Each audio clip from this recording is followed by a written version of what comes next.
let's dive into a bit more on the actual technology behind Brickflow and how it works. Yeah. I understand that it aims to help lenders see more loan inquiries that they would consider funding, which I'm aware of as being something which slows lenders down when they get, you know, a lot of applications which don't really sit into their credit box, so to speak. So yeah. How does the system work, and will this, do you expect that this will increase development finance loan conversion rates? Yeah, absolutely. I mean, that's really one of the main aims of the platform.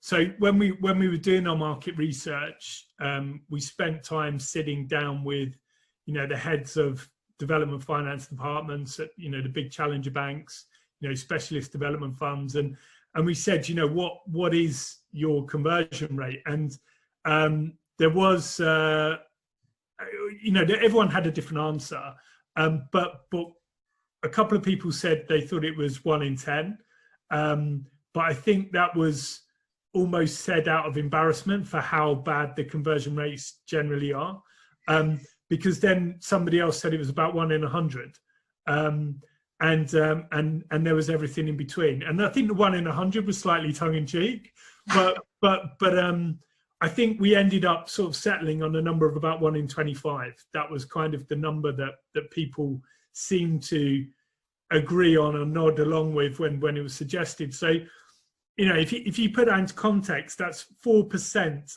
of the time you're only working on, or 4% of inquiries are only going somewhere. You know, 96% are going nowhere. And, you know, for a lender, I mean, that's a huge resource, you know, time, money, effort, you know, to sort of deal with.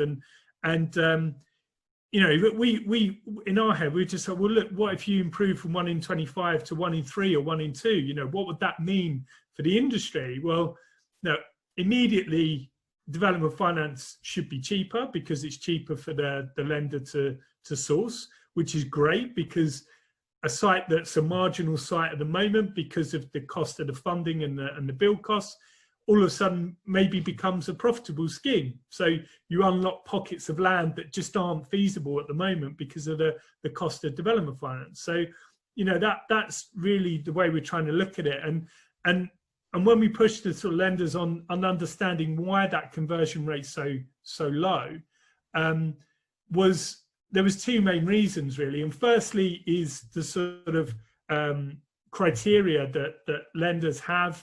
You know, it's not published, it's not somewhere, there's not a money supermarket you can go to and punch in, you know, my loan to value and whatever, and it tells you who the best lender is. So, you know, a lot of lenders are saying perhaps half or maybe even more of the inquiries they get are just so far removed from what's possible. So what the borrower wants and what the lender can deliver are just poles apart. So, you know, straight away, you can probably get rid of the half or if not more of those inquiries just by, you know, just by publishing criteria or making that criteria widely available. And then the sort of second big problem was presentation. And this sounds a bit silly to perhaps, you know, someone doesn't work in the industry, but the presentation of information can be horrifically bad. You know, it can be as bad as one spreadsheet with a few numbers on it, and, you know, can you fund this, through to, you know, a very good comprehensive presentation, and again everything in between.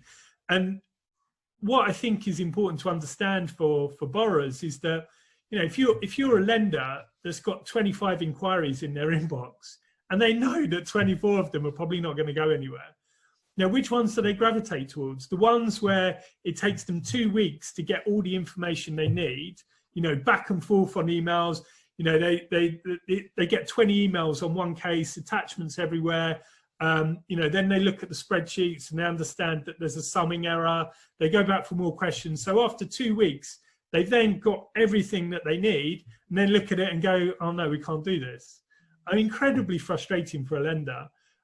So you know, the way that we looked at it was that actually, if you can present things properly, correctly, first time, all the information they need to make a credit decision in a very concise, presentation that's exactly the same every time, you know, so the lender can look at it and knows where to look for this figure and that figure, and they can make much easier, much quicker decisions.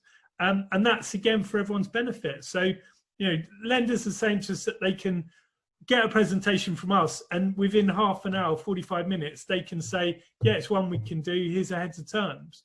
You know, that process can sometimes take 2 weeks, you know, when presentations aren't correct. So it's a huge time saver for everyone.